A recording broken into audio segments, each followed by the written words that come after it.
So you'll be looking for symmetry, for any obvious abnormalities. Okay, and then we're going to palpate.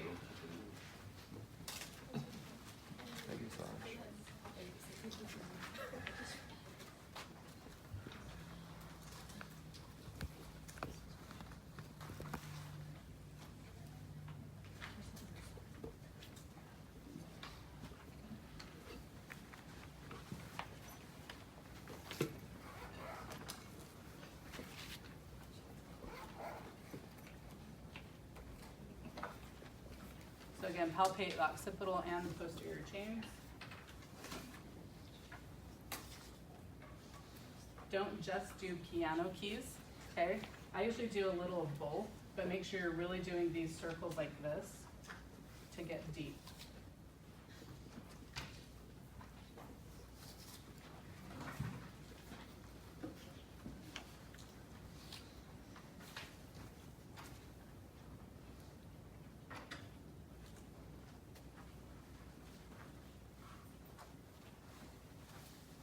Okay, to assess the trachea, go ahead and, you can see right in here, you'll see a couple of different rays. Go ahead and tilt your head forward, where people will kind of place their fingers. That can be uncomfortable. Do you feel that pressure? Some people will do it more like this or like this. So there are a couple of different variations you can do for tracheal deviation. I'm gonna go ahead and show you guys the thyroid exam. So, am I at the thyroid? No. No. What am I at? Okay, so you feel the different cartilages. So you have the thyroid, the cricoid, and then if you get down, you'll feel the rings. Right there, the laryngeal rings, okay, tracheal rings. Okay, so then when you get to those rings, you should go up just a little bit, go ahead and swallow. Okay, and you'll feel it shift up and down, and then you shift it to one side. You can really palpate, shift it to the other, and really palpate. Okay, any questions with that? Okay. So I usually inspect again a little bit more closely. And I usually ask, is it uncomfortable? And gently tug. And then I also will palpate the tragus, and ask if that's uncomfortable.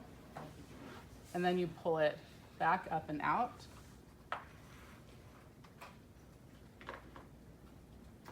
And it shouldn't be just a quick, oh, looks great. You won't have looked long enough and really had a good exam.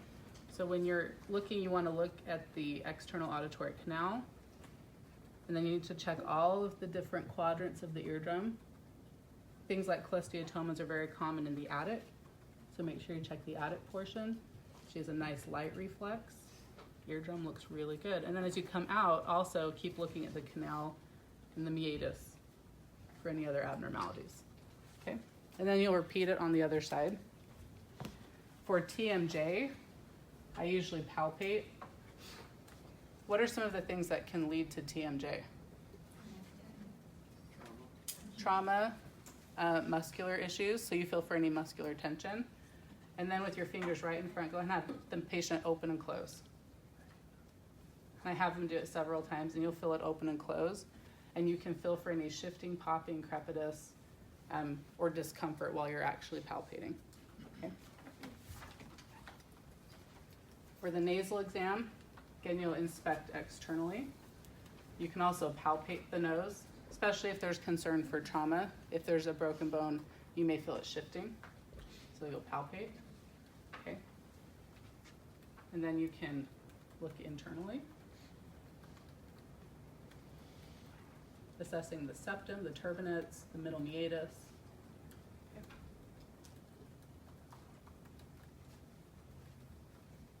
And if you have nasal speculum, that is preferred. Okay. Any questions with the nose? You can check patency by having the patient plug one nostril.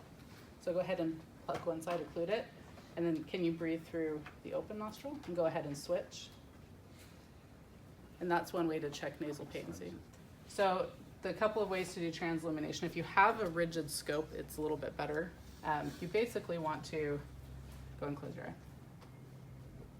Put it right here and angle up. And again, you can, with the lights on, you can't see.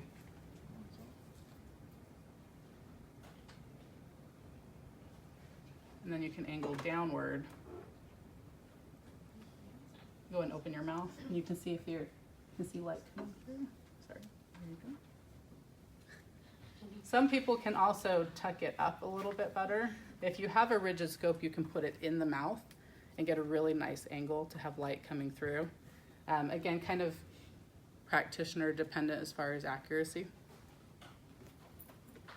So go ahead and open your mouth and do just a basic, so you can see the normal position of the tongue. Okay, so one of the things people always worry about is gagging the patient, right? So one of the things you can do, go ahead and stick your tongue out and then stick it back in. If you follow it back in, you can bypass the gag. Okay, go and say ah. Ah. And you get nice movement, but then the tongue's not, they're not choking on the tongue depressor. Okay, so let's show it one more time. Go ahead and stick it out and go back in. And you can depress the tongue pretty well. Okay. So then do a really thorough, she does not have dentures. Okay.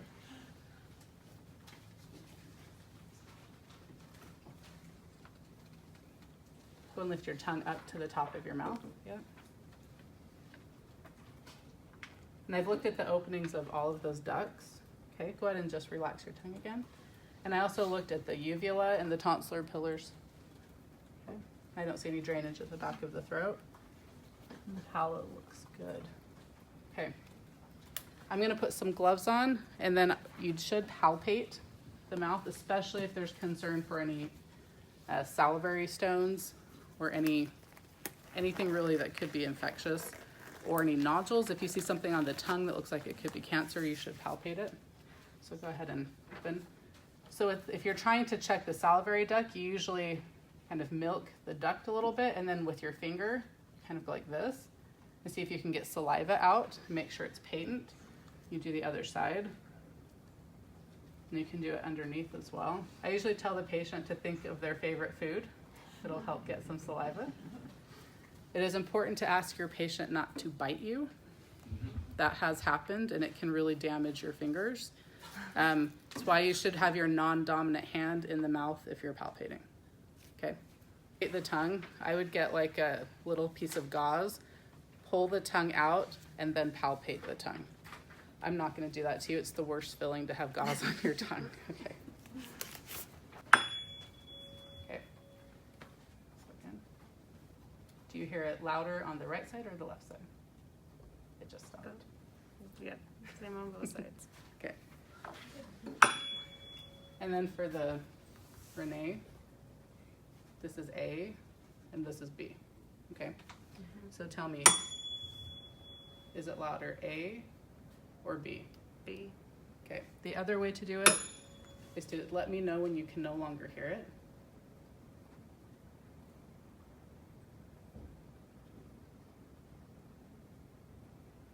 Okay. And let me know when you can no longer hear it.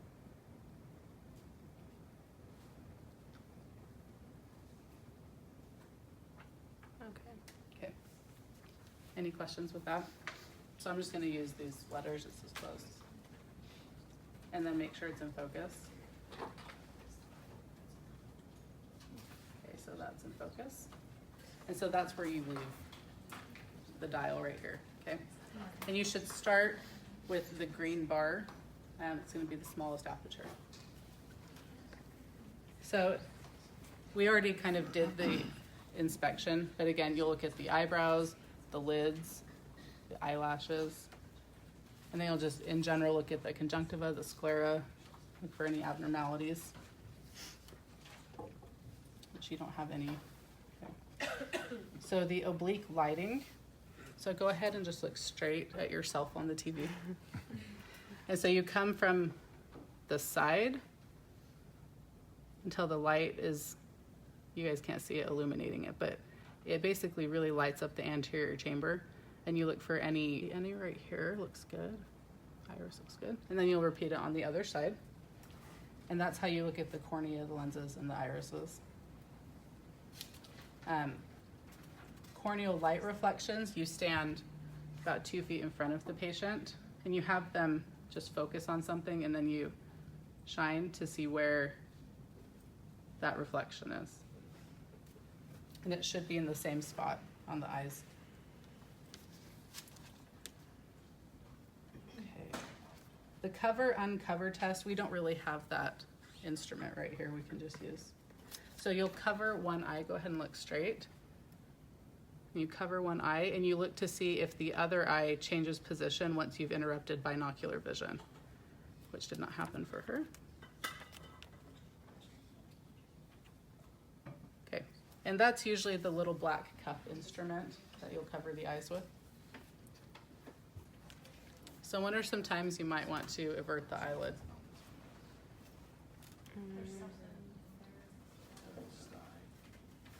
If you're concerned that there's something on the underside of the eyelid, right?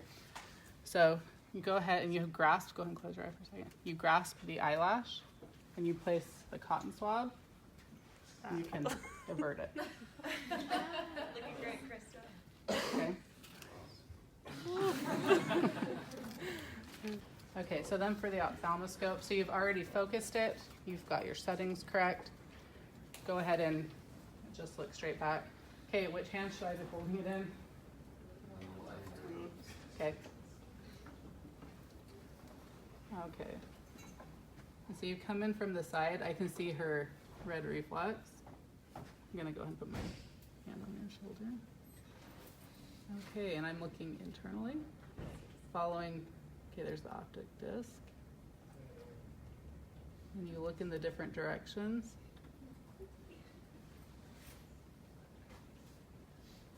Okay. And there's the fovea and the macula. Okay. Okay. And then you repeat it on the other side. These are the panoptics are very nice because you know you get to the right position once it's resting kind of on their eyebrow. Some people will put a hand on their head to kind of help guide. Some will do shoulder. You can do whatever's more comfortable for you. But then switch to the right hand to do her right eye. Any questions with that? Okay, I think that was everything. Okay.